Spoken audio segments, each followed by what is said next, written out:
Halo teman-teman, apa kabar? Semoga dalam keadaan sehat-sehat saja ya. Saya Iin Handayani kali ini akan berbagi tentang pengalaman saya pada saat mengikuti interview untuk mendapatkan beasiswa ke Amerika Serikat untuk studi S2. Jadi untuk diketahui bahwa saya itu tidak belajar bahasa Inggris sebelumnya kecuali mengambil mata kuliah bahasa Inggris ketika di perkuliahan dan juga ketika di high school atau di SMA dan juga tentunya di SMP yang memang bagian dari kurikulum negara Indonesia ya. Jadi saya tidak kursus-kursus bahasa Inggris di luaran karena orang tua saya memang belum mengizinkan untuk melakukan itu. Nah, setelah saya lulus S1, ada tawaran untuk kerja di universitas di luar Jawa. Dan salah satu syaratnya adalah harus mengikuti tes interview untuk studi ke luar negeri, yaitu salah satunya ke Amerika Serikat. Nah, saya kan nervous sekali ya. Belum pernah itu interview dalam bahasa Inggris, gimana caranya, mau latihannya sama siapa juga nggak tahu, nggak punya kenalan, nggak punya keluarga yang tahu bahasa Inggris, betul-betul pokoknya nol lah. Bahasa Inggris taunya ya yang di TV itu kalau atau BBC, itu pun kalau mendengarkan.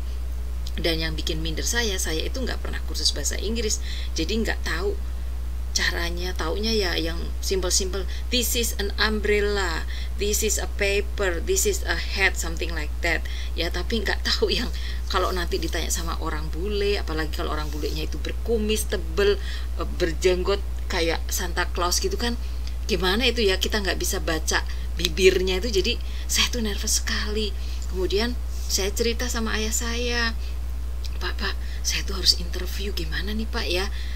Yang penting kamu tuh ngomongnya harus banyak. Nah, bapak saya tuh lulus SMP tapi cerdas gitu ya. Nah, yang penting tuh kamu ngomongnya harus banyak. Jadi jangan sampai keduluan sama yang si penginterview, katanya gitu. Jadi lebih banyak kamu yang ngomong supaya kamu itu jadi nggak banyak ditanya, katanya. Wah, bener juga ya. Jadi saya pikir, wah, bener juga. Akhirnya saya itu beli buku di tukang loak ya, buku-buku yang bahasa Inggris yang bagaimana cara interview kayak gitu. Saya catat pertanyaan-pertanyaan yang umum-umum itu apa. Oh ya, zaman dulu belum ada internet ya, jadi belum bisa tanya sama Mister Google gitu. Nah, itu saya catat pertanyaannya itu ya. Misalnya kalau ditanya what is your name, nah jawabannya apa. Terus where are you from, nah itu saya hafalkan lah semuanya pokoknya ya. Nah, saya modalnya buku-buku bahasa Inggris yang beli di loakan itu karena gak punya uang cukup ya. Saya baru lulus S1, kemudian orang tua saya juga bukan dari keluarga yang bisa beli semuanya karena banyak adik-adik ya. Jadi harus hati-hati memakai uang waktu itu. Nah, saya beli, kemudian saya pelajari, saya catat buku-buku bahasa Inggris yang zaman SMP, SMA, kuliah, saya keluarkan semuanya, saya belajar di situ. Kemudian saya mendengarkan radio yang ada bahasa Inggrisnya, warta berita, pokoknya saya coba ya. Saya nggak tahu, intinya saya harus banyak ngomong, itu pertama. Kemudian saya nggak mau kalau saya itu bilang pardon all the time, kan malu ya. Nah, long story short, saya akhirnya interview. Ya Allah, yang menginterview itu semuanya bule, orangnya ada 3 ya. Yang satu masih muda, mungkin umurnya 40-an, yang 2 itu mungkin umurnya sudah 60-an gitu, kayaknya profesor-profesor yang sudah senior ya dari salah satu universitas di Amerika ya. Kemudian saya ingat di situ pas interview itu ditanya what is your name? Kemudian saya menyebutkan nama saya, tapi saya tambahin cerita ya. Jadi nama saya adalah Iin Purwati Handayani. Nah, Anda tahu nggak artinya Iin Purwati Handayani? Saya langsung bilang, saya yakin Anda nggak tahu. Nah, artinya ini saya cerita. Kemudian sampai habis, sampai nggak ada yang diceritain lagi tentang nama saya. Pokoknya saya jadi cerewet banget deh. Nah, yang kedua mereka bilang, kamu dari mana asalnya? Nah, saya bilang, oh asal saya dari Yogyakarta. Tahu nggak di Yogyakarta itu ya, kotanya itu terkenal dengan sebutan kota pelajar, kemudian kampusnya terkenal dengan nama kampus biru, kemudian makanan khasnya adalah gudeg. Nah, sebelahnya Jogja itu ada kota yang ada Candi Borobudur. Jadi saya ceritanya tuh panjang sekali pokoknya. Saya pikir mudah-mudahan cepat selesai. Saya ternyata cerita saya udah habis juga. Itu udah saya apalin ya semuanya tadi, jadi udah dicatat, saya apalin. Kemudian yang ketiga pertanyaannya adalah, oh, kamu kesini naik apa? Wah, untung udah saya siapin juga tuh. Saya bilang, oh saya kesini naik bus. Busnya itu 12 jam perjalanannya, dan selama di bus itu saya itu mabuk karena saya itu memang nggak bisa kalau naik bus lama-lama. Kemudian saya diberi teman sebelah itu sweet potato, pubi, supaya saya nggak mabuk. Nah, setelah itu saya sebelum datang ke interview ini saya ganti baju di kamar mandi supaya terlihat lebih cerah, lebih ceria begitu, jadi saya bisa interview dengan segar, saya bilang gitu. Pokoknya ceritanya sampai habis. Lah kok waktunya belum habis lagi, dia tanya lagi. Oh ya, ngomong-ngomong, kamu kan ingin sekolah ke Amerika ya?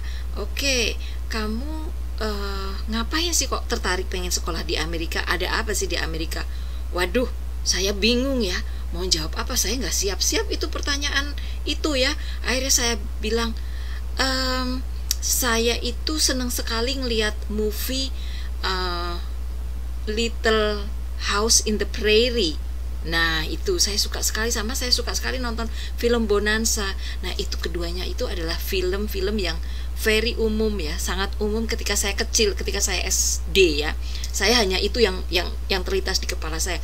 Nah, saya tuh senang sekali sama film-film itu. Saya ingin lihat daerah-daerah pertanian di Amerika itu seperti apa. Kemudian tanaman-tanaman apa saja sih yang ditanam di Amerika, karena kan di Amerika itu luas, kemudian daerah pertaniannya juga luas. Saya kok pengen belajar gimana ya cara pertanian di Amerika yang begitu modern.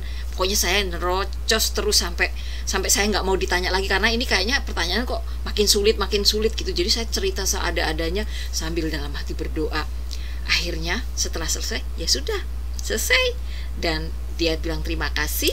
Kemudian saya dipersilahkan keluar, dan seminggu kemudian saya dengar bahwa saya diterima untuk mendapatkan beasiswa itu.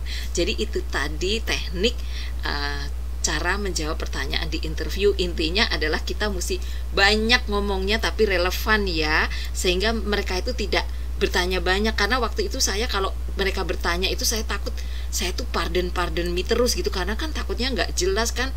Saya dengerin omongan orang bule kan nggak pernah waktu itu. Jadi itu teman-teman pengalaman saya interview dodol yang membuat saya bisa tapi akhirnya. Jadi mudah-mudahan bermanfaat dan terhibur kalian mendengarnya. Sampai bertemu lagi. Terima kasih sudah nonton video ini. Jangan lupa subscribe, share, dan komen ya. Sampai bertemu lagi. Bye-bye.